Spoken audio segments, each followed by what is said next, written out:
झूठ बोलना पाकिस्तान की फितरत है और आतंकियों की मदद से प्रॉक्सी वॉर लड़ना पाकिस्तान की राष्ट्रनीति है।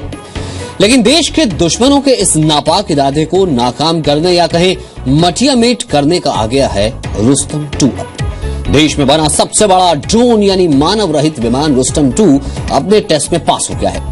बेंगलुरु से 250 किलोमीटर दूर चित्रदुर्ग में रुस्तम 2 का सफल परीक्षण किया गया। अब तैयारी है दुश्मनों पर सर्जिकल स्ट्राइक की।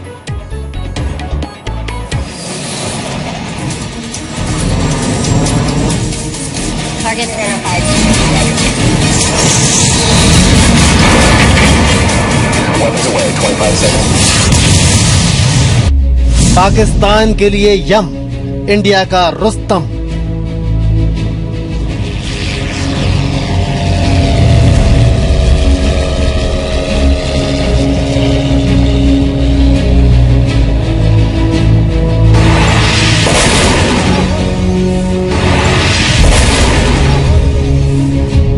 आतंक का सर्वनाश करेगा स्वदेशी रुस्तम 2।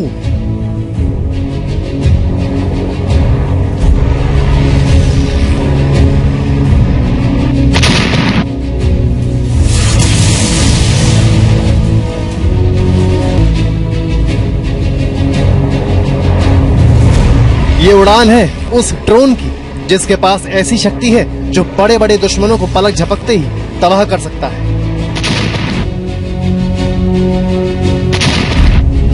इस ड्रोन का नाम है रुस्तम 2।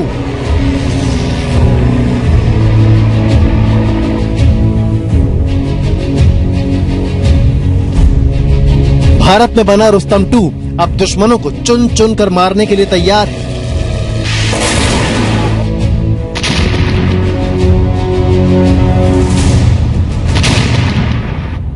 ये ड्रोन उस ऊंचाई पर पहुंचकर दुश्मन की टोह लेकर उसे बर्बाद कर सकता है जहां इसे ट्रैक करना करीब करीब नामुमकिन है। रुस्तम 2 की तुलना दुनिया के उन बेहतरीन ड्रोन से की जा सकती है जो अफगानिस्तान में तालिबान का सफाया कर रहे हैं। रुस्तम 2 को अमेरिकी यूएवी प्रेडेटर को नजर में रखकर बनाया गया है क्योंकि अब युद्ध इतना हाईटेक हो चुका है कि मैदान जंग में अब बाजी उसी के हाथ लगेगी जो अपने दुश्मन की जानकारी से लैस होगा। ऐसे में रुस्तम 2 भारत को वो ताकत देगा जिससे अभी तक अमेरिका, इजराइल और रूस जैसे देश लैस है। रुस्तम 2 का वजन करीब 2 टन है। इसके पंखों का दायरा करीब 21 मीटर है और रूसी इंजन के साथ ये 24 घंटे उड़ान भरने में सक्षम है। रुस्तम 2 30,000 फीट की ऊंचाई तक उड़ान भर सकता है। 24 घंटे तक उड़ान भरने में सक्षम रुस्तम 2 को रडार पर ट्रैक करना बेहद मुश्किल है। ये दुश्मनों के इलाके में घुसकर टोह लेने, निगरानी रखने और लक्ष्य की पहचान करने, उस पर हमला करने की ताकत रखता है। फिलहाल इसका फाइनल टेस्ट किया गया है और जल्द इसको हथियारों से लैस किया जाएगा। फिर आसमान में भारत को ताकत मिलेगी जिससे दुश्मन सबसे ज्यादा घबराता है।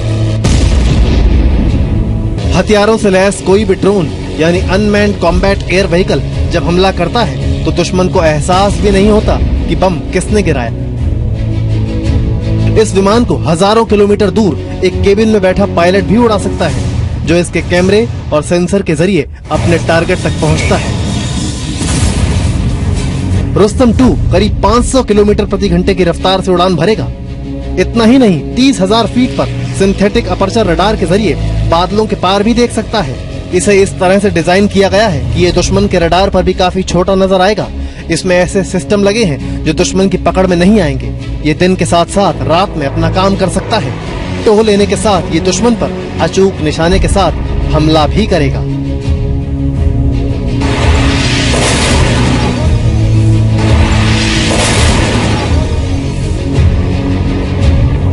डीआरडीओ ने 2013 में इसका पहली बार परीक्षण किया था। रुस्तम का नाम किसी अखाड़े के पहलवान पर नहीं बल्कि साइंस की दुनिया में दांवपेच में माहिर भारतीय वैज्ञानिक रुस्तम दमानिया पर रखा गया है।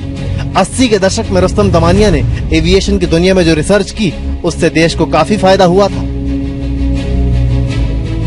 रुस्तम 2 को पूरी तरह से कामयाब बनाने के साथ भारत 2026 तक ऐसे 5000 ड्रोन बनाने की योजना बना रहा है। अभी भारतीय सेना के तीनों अंगों में ऐसे 76 आम ड्रोन शामिल किए जाने की जरूरत है। अब तक इस प्रोजेक्ट पर 1500 करोड़ से ज्यादा खर्च हो चुके हैं। शुरुआती टेस्टिंग में इसका वजन कम करना DRDO के लिए बड़ी चुनौती था, जिसे 2400 किलो से 2000 किलो के नीचे लाया गया। आगे भी इसकी टेस्टिंग जारी रहेगी और कोशिश है इसमें वो खूबियां शामिल करने की जिससे फिलहाल अभी तक अमेरिका ही लैस है। मनीष शुक्ला के साथ ब्यूरो रिपोर्ट, जी मीडिया। और अब बात रुस्तम 2 जैसे एक और पावरफुल ड्रोन की, जिसका नाम है प्रीडेटर एवेंजर ड्रोन। ये ड्रोन अमेरिका के पास है और भारतीय वायुसेना अमेरिका के प्रीडेटर एवेंजर ड्रोन को खरीदना चाहती है। आखिर क्यों चाहिए भारत को अमेरिका का प्रीडेटर ड्रोन, इस रिपोर्ट में देखिए।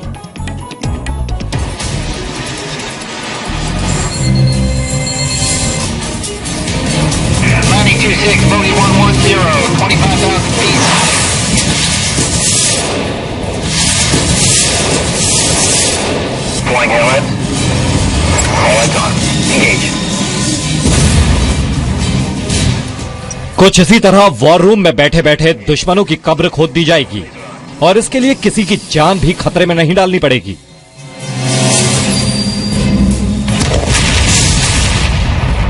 Target capture. क्योंकि दुश्मनों की तस्वीर लेने से लेकर उनको बर्बाद करने का काम हवा में उड़ती हुई ये मशीन करेगी। इस स्मार्ट किलिंग मशीन का नाम है प्रीडेटर सी एवेंजर ड्रोन।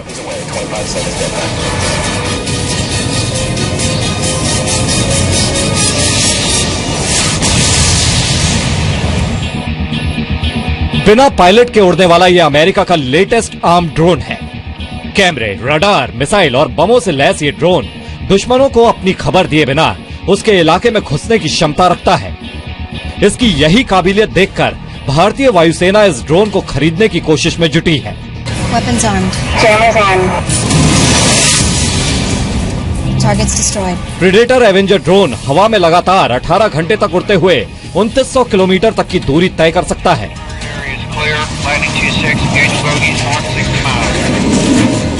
इसमें दुश्मनों को पहचानने के लिए इलेक्ट्रो ऑप्टिकल टारगेटिंग सिस्टम लगा हुआ है। एवेंजर में लगे कैमरे, इंफ्रारेड सेंसर और रडार लक्ष्य की वीडियो और स्टिल इमेज ले सकता है।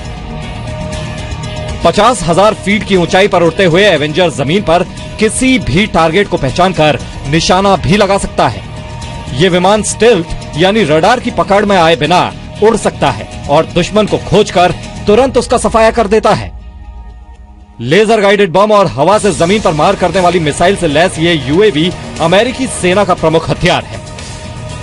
740 किलोमीटर की रफ्तार से उड़ने वाला एवेंजर ड्रोन अपने साथ 4600 किलोग्राम का पेलोड यानी हथियार भी ले जा सकता है।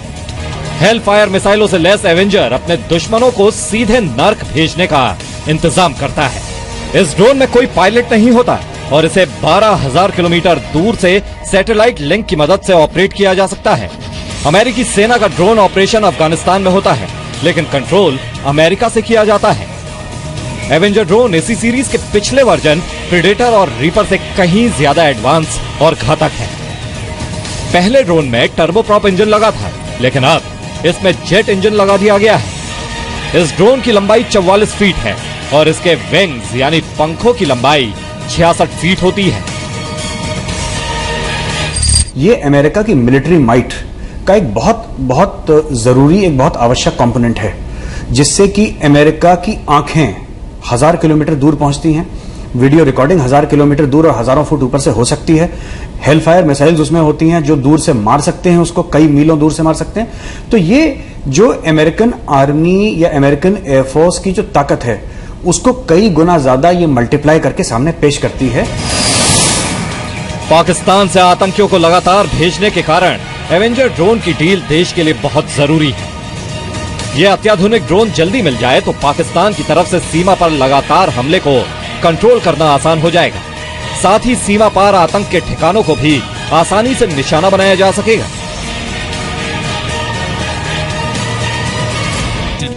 ऐसे हथियारबंद ड्रोन से कितनी आसानी से आतंकियों को ठिकाने लगाया जा सकता है, ये आप इस फिल्म की मदद से जान सकते हैं। यहाँ कुछ आतंकवादियों को एक ड्रोन ने भीड़ के बीच पहचाना। कंट्रोल रूम में बैठे लोगों ने आतंकी की पहचान साबित की और फिर मिसाइल फायर करके सैकड़ों किलोमीटर दूर से उनको ठिकाने लगा दिया।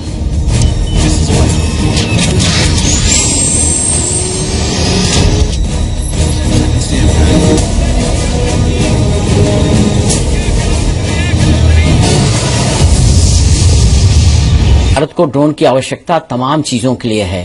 पहली बात तो ये है कि बॉर्डर पर सर्विलेंस के चाहिए, और जो हमारे एरिया या हम यूज करना चाहते हैं पीओके में, जहां की तमाम ऐसे आतंकवादी कैंप हैं और जो पीओके है वो हमारी जगह है, वहां पर। अब तक अमेरिका से सर्विलांस यानी दुश्मनों की निगरानी करने वाले ड्रोन खरीदने की बात हो रही थी। अब बताया जा रहा है कि मिसाइल टेक्नोलॉजी कंट्रोल रिजीम यानी MTCR में भारत के शामिल होने के बाद देश को हथियार चलाने वाले ड्रोन भी मिल सकते हैं। दोस्ती जो है प्राइम मिनिस्टर मोदी और ओबामा में, strategic partnership for South China Sea, जहां चीन ने दावा लगाया हुआ है पानी पे, तो उसके हिसाब से अमेरिका की कोशिश के भारत को मदद करो ताकि भारत तगड़ा हो, लड़ाई के नहीं लिए लेकिन शांति के लिए। एवेंजर ड्रोन की एक और खासियत है इसका फ्यूचर प्रूफ यानी भविष्य की चुनौतियों से मुकाबला करने लायक होना। एवेंजर में high energy liquid laser area defence system लगाया जा सकता है। ये एक लेजर वेपन है और अभी इसका डेवलपमेंट चल रहा है। इसकी मदद से रॉकेट, मिसाइल, गोले और मोटार को हवा में ही मार गिराया जाएगा। अगले कुछ सालों में ये लेजर वेपन तैयार हो जाएगा। भविष्य के हथियार से लैस ये ड्रोन भारतीय सेना के लिए अजय हथियार बन सकता है। खबरों के मुताबिक अमेरिकी रक्षा मंत्री एस्टन कार्टर साल के अंत तक भारत के दौरे पर आ सकते हैं। उम्मीद है तब इस एवेंजर ड्रोन की डील पक्की हो जाए। दिल्ली से यशस्विका मल्होत्रा के साथ ब्यूरो रिपोर्ट, जी मीडिया। तो रुस्तम 2 तो हमारे लिए, आपके लिए, हम सब के लिए रुस्तम हिंद है, लेकिन सही मायनों में रुस्तम हिंद यानी सबसे बड़े योद्धा तो हमारे देश के जवान हैं। देश के लाखों सैनिकों के लिए केंद्र सरकार ने एक बड़ा फैसला किया है। सरकार ने देश के लिए युद्ध क्षेत्र में शहीद होने वाले जवानों को दिया जाने वाला मुआवजा बढ़ाकर 2 गुने से ज्यादा कर दिया है।